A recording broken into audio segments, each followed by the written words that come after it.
திரைப்பட பாடல்கள் சில பேரு லட்சியங்களுக்காக பாட்டு எழுதுவாங்க, சில பேரு லட்சங்களை சம்பாதிக்கணும் பாட்டு எழுதுவார். ஆனா இவர் ஒருத்தர் தான் எப்ப பாட்டு எப்படி எழுதணுமோ அது மாதிரி எழுதக்கூடிய நபர். ரங்கராஜன் கண்டுபிடிச்சிருப்பீங்க, கவிஞர் வாலி அவர்கள். கவிஞர் வாலி அவர்களுடைய பிறந்த தினம் இந்த தினம். இன்றைய நாள்ல அவரை பற்றி ஒரு சின்ன ஒரு மிக முக்கியமான சுவாரஸ்யமான செய்தியை நாம தெரிஞ்சுக்க போறோம்.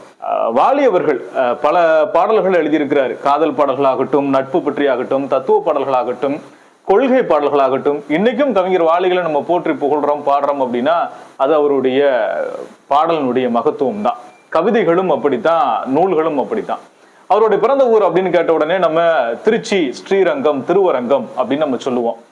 சரி, அதுதான் அவருடைய பிறந்த ஊரா அப்படின்னு நம்ம ஒரு தேடலுக்காக தேடி பார்க்கும்போது திருப்பராய்த்துறையில அவருடைய பிள்ளை பிராயத்துல இருந்திருக்கிறார். சின்ன வயசுல. திருப்பராய்த்துறைங்கிறது நம்ம கரூர்ல இருந்து திருச்சி போகக்கூடிய NH இருக்கு பாருங்க, பிரதான சாலை.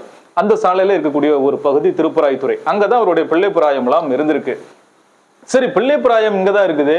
அப்போ அவங்கள இன்னும் அதை முன்னாடி எங்க இருந்திருக்கும் அப்படின்னு தேடி பார்க்கும்போது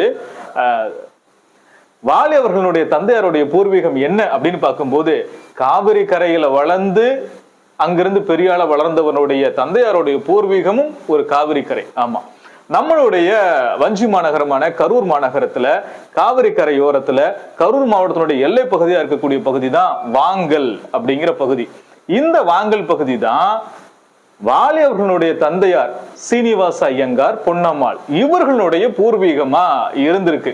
இன்னைக்கு கவிஞர் வாலி அவர்களுடைய பிறந்த தினம். நிறைய பாடல்கள் கேட்டு நம்ம சந்தோஷப்பட்டிருக்கோம். வானொலிகள்ல தொடர்ந்து நம்ம கேட்டிருக்கக்கூடிய நிறைய இருக்கு. இன்னைக்கு அவருடைய தந்தையோட பூர்வீகம் நம்மளுடைய கரூர் மாவட்டம் அப்படின்னு நினைக்கும் போது கொஞ்சம் ஆச்சரியமான சுவை மிகுந்த தகவலாகவும் இருக்கு, பெருமையும் படலாம். வேற ஒரு செய்தி, என்ன சுவாரஸ்யமான செய்தி, நிறைய விஷயம் நம்ம தெரிஞ்சுக்கலாம். தொடர்ந்து ஃபாலோவில் இருங்க. பாய்.